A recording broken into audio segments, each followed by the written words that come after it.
جب یہ بشر سمجھ کر آپ کے قریب آ جائیں گے پھر ان کے سامنے آپ چاند کے 2 ٹکڑے فرما دیں گے،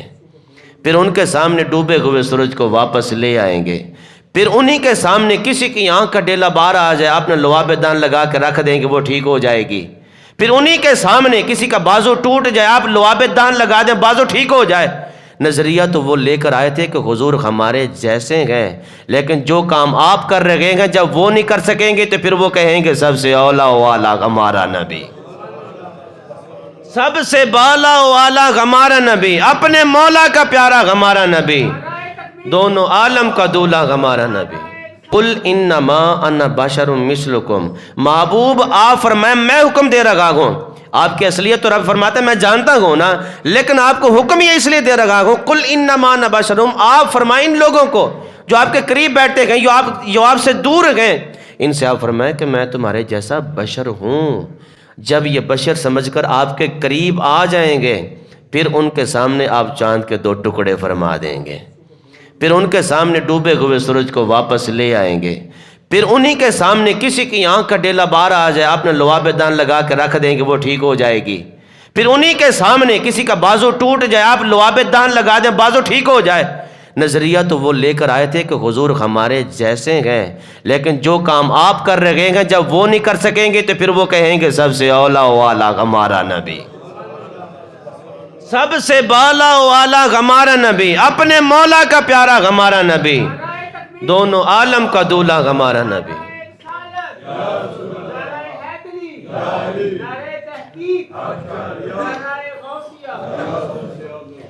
اصل میں اس آیت مبارکہ کے اندر بات یہ تھی، یہ بات نہیں تھی کہ حضور نے فرما دی میں تمہارے جیسا بشر ہوں تو پھر حضور ہمارے جیسے بشر ہیں، نہیں، وہ افضل البشر ہیں۔ اچھا یہ بات رب خود بھی فرما سکتا تھا پوری کائنات کو، پوری مخلوق کو، اپنے بندوں کو کہ میں رب فرما رہا ہوں کہ حضور تمہارے جیسے بشر ہیں، رب نے خود نہیں فرمایا۔ وجہ کیا ہے؟ میں مثال دیتا ہوں، ایک ہوتا ہے بندہ ادنا، ایک ہوتا ہے اعلیٰ۔ اگر اعلیٰ بندہ اپنے محتاط کے لیے کوئی جملہ بول دے تو وہ سند بن جاتی ہے۔ وزیر اعظم اگر کسی عام پبلک میں سے کسی بندے کے لیے کوئی جملہ بول دے تو ہم کہیں گے یار وزیر اعظم نے یہ بات کہی ہے، صدر نے یہ بات کہی ہے تو چھوٹے کے لیے یہ سند ہے، واقعی اس نے ٹھیک کہا، اچھا کہا یا برا کہا، چھوٹے کے لیے یہ بات سند ہے، اس نے صحیح کہا۔ رب تو حکم الحاکمین ہے، وہ تو پوری کائنات کو پالنے والا ہے، پوری کائنات کو چلانے والا ہے۔ رب فرماتا ہے میں کائنات کا حاکم ہوں، احکم الحاکمین ہوں۔ اگر میں ہی کہہ دوں میرا محبوب تمہارے جیسا بشر ہے تو یہ تو میرے محبوب کے لیے سند بن جائے گی، میرے محبوب کے لیے سند بن جائے گی۔ ہر بندہ یہ کہے گا رب نے فرمایا جی محبوب ہمارے جیسے بشر ہیں، لیکن رب فرماتا ہے محبوب میں نہیں کہوں گا، میں کہوں گا تو یہ کہوں گا یا ایھا المزمل،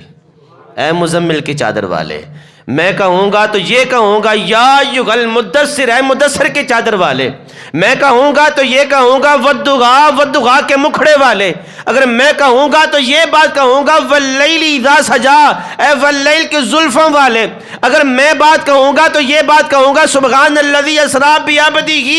اگر میں بات کہوں گا تو یہ بات کروں گا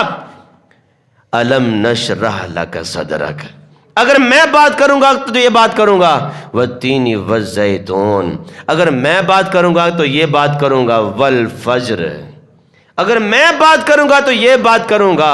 اے محبوب تو بڑا سونا ہے۔ اگر میں بات یہ کر دوں کہ میرا محبوب تمہارے جیسا بشر ہے تو لوگ سند بنا بیٹھیں گے، رب نے فرما دیا، رب نے فرما دیا۔ اے محبوب آپ خود فرمائیں ان لوگوں کو کہ میں تمہارے جیسا بشر ہوں۔ جب یہ بشر سمجھ کر قریب آئیں گے آپ ان کو معجزے دکھائیں گے، جب یہ معجزے دیکھیں گے ان کی عقل سے وہ معجزے بالا تر ہوں گے، پھر یہ سوچیں گے جو کام محبوب کر رہے ہیں ہم نہیں کر سکتے تو پھر ماننا پڑے گا ان کو کہ حضور ہم جیسے